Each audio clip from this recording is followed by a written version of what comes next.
নবী বলেন, এই যুবক তুমি এত অঝোর দ্বারায় কাঁদো কেন? কয়, গুনাহ করেছি।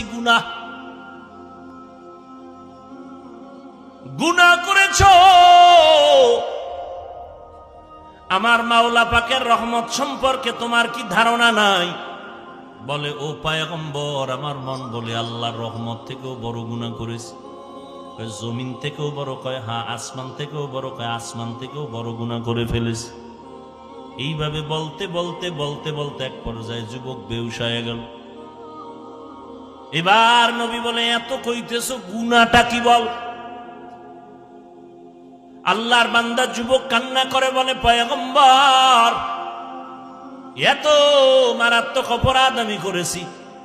মানুষ মরে যাওয়ার পর লাশগুলো যখন কবরের মধ্যে রাখিয়া সবাই চলে যায়, আমি একদিন পর যাইয়া ওই কবর খনন করিয়া লাশের কাফনটারে চুরি করে নিয়ে যাই। লাশের কাফন চুরি করে নিয়ে যাই, কিন্তু একটা ঘটনা আমাকে এত পরিমাণ কাঁদাইতেছে। এলাকার মধ্যে এমন একটা সুন্দরী রূপসী নারী যুবতী, তার ইন্তেকাল হয়ে গেল। কবরের মধ্যে সবাই দাফন করলো, কাফন দাফন করে বিদায় হওয়ার পর আমি গিয়া যখন পরের দিন মাটি খনন করিয়া কবরের মধ্যে সুন্দরী রূপসী ওই কন্যা নারীটার কাফন নিয়ে আমি যখন টান দিয়া চলে যাইতেছিলাম, পেছন দিক থেকে আওয়াজ। এক পর্যায়ে আমি আবার ওই লাশের সাথে জিনায় লিপ্ত হয়েছিলাম।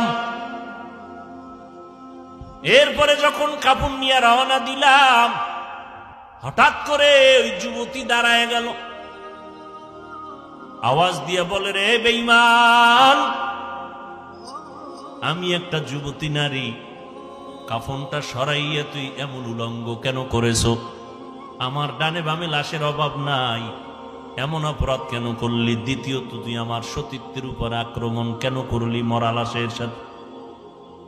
ও নবী, আমি নিজেকে কন্ট্রোল করতে পারি নাই, বেহুশ হয়ে গেলাম।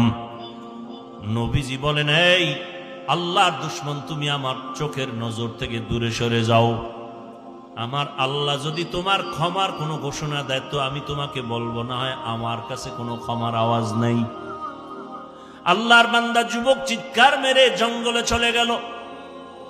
নির্জন একটা জায়গায় বসে কান্না বন্ধ নাই, কান্না করে, ও আসমানের মালিক, ও জমিনের মালিক, তোমার নাম রহমান, তোমার নাম রহিম, তোমার নাম গফফার। ও আল্লাহ, আমার কি নাজাতের কোনো দরজা নাই?